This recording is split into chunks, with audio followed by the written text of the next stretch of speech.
do that later in the hour. Now, the BBC has snubbed one of our country's greatest ever Olympians. Sir Steve Redgrave has revealed that the broadcaster has not asked him to be part of their coverage in Paris this summer. Astonishing news. Now, the 62-year-old won 5 gold medals for Great Britain between 1984 and 2000. Well, joining me now for more on this is the former BBC presenter Danny Canny, and a great friend of the show. Danny, always a pleasure, my old son, to have you on. This really leapt out at me today, Dan, because, you know, whichever way you look at it, Steve Redgrave is Mr. Rowing. He's an absolute legend. He's got more gold medals you can shake a big stick at, and yet he's lost his job. And guess what? It's to a woman. He's lost his job because the BBC is no longer a meritocracy, Martin. Let me just read you something out, part of a mission statement. We are a diverse organisation and have much to be proud of, but we're also challenging ourselves to ensure that diversity and inclusion is hardwired. Listen to that word, Martin, hardwired into everything the BBC does. And there's an example of the hardwiring. He's lost his job. He's being binned off because he's a 62-year-old white bloke. Matthew Pinsnett, who is his fellow rower, he still is the main, if you like, the main anchorman, as it were, metaphorically. And they've brought in another very, very proud Olympian, a British sporting hero, if you like, but she's a 48-year-old woman.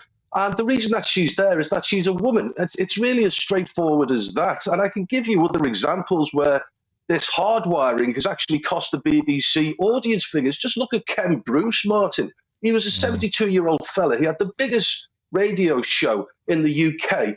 They've replaced him with someone much younger. They've lost $1 million. And where Ken Bruce has gone, which is greatest hits, they've now put millions on. Look at Sue Barker. They've binned Sue Barker off, a British icon, question of sport, just for a diverse lineup. And that's now being cancelled. Martin, this is just another example of box ticking. And it's such a shame because the audience, generally speaking, I would argue, aren't interested in this box ticking. They want the best person for the job. Now, it's worth pointing out that the person who's replaced Sir Steve Redgrave, Dame Catherine Granger, she is a gold medal winning rower. She knows her onions. This isn't just like a diverse opinion replacement for the sake of it. But, Danny, do you think this will ever end, this diversity hiring? Or would, in the end, every last white man be exercised away from the BBC? This isn't going to end, mate. It really isn't. And the problem is that the BBC don't need to run the organisation like a commercial business does. Now, the commercial business, for example, Ken Bruce, let's go back to 72-year-old Ken Bruce. There's no way a commercial radio station would have binned him off, mate.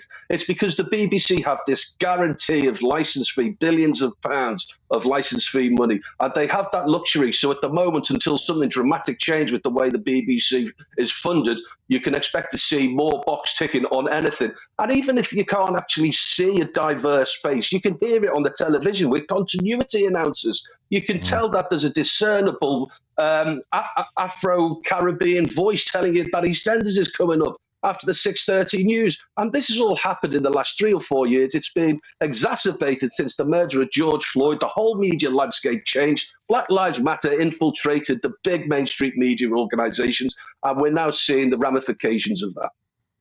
Well, Danny Canny, you've had your Weetabix, superb as ever, but hope springs eternal. Maybe they'll get rid of one white man from the roster, Gary Lineker. Thank you, Danny, for joining us. Always a pleasure to have you on the show.